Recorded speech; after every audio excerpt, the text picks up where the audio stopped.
What constitutes death? Some believe that a person is not dead until the heart stops.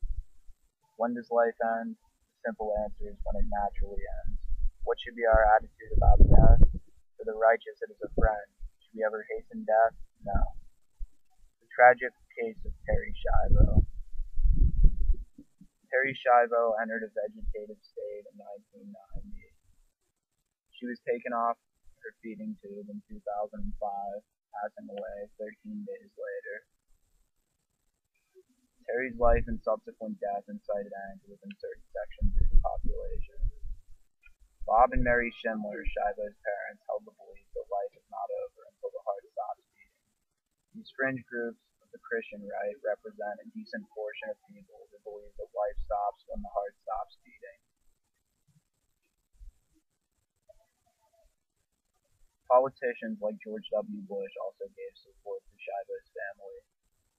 Studies have shown that approximately 8 in 10 Americans believe that a family should be able to choose life support for an unconscious patient, even if the doctor thinks the patient's quality of life is low. In many cases, saddened family members see things in two ways. They can either keep their loved one alive, or they can have their loved one taken off life support to be taken to the grave.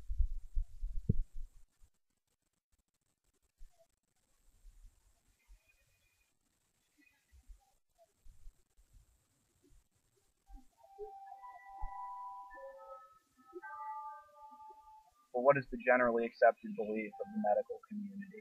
In about 20% of cases, some brain activity can still be detected with the heart continuing to beat. The National Conference of Pro-Life Bishops argues that life would be preserved at length and not merely temporarily prolonged. Public opinion, however, differs from that of pro-life organizations. 72% of those who responded to a Harris Interactive poll said that they would like to be taken off life support if they had little chance of recovery. New research being made public may revolutionize the way that brain injury patients are treated. Doctors have found a British woman unconscious after an accident is aware of her surroundings and seems to be able to respond to what people are saying to her. As you can imagine, this has stunned the medical world, and as you might also imagine, it's both awe-inspiring and just a little terrifying, too. 360 MD Sanjay Gupta reports. It is an unimaginable nightmare. Trapped inside your own brain. No way to talk, no way to communicate, written off as nearly dead. For 5 months, a 23-year-old Englishwoman lay in what her doctors called a vegetative state. But Cambridge researchers decided to take a closer look and were stunned by what they found. Not only was she able to hear and understand speech, but that she was able to carry out simple tasks in her head. It's clear to us that she was consciously aware of herself and what was going on around her. A patient in a vegetative state will sleep and wake regularly, show some eye movements, but have no discernible response to his or her environment. This band of cortex here.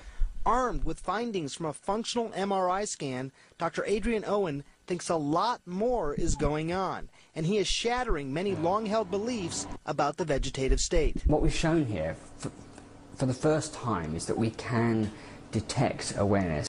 New medical advances like the following example of giving people hope that life can continue even after brain death.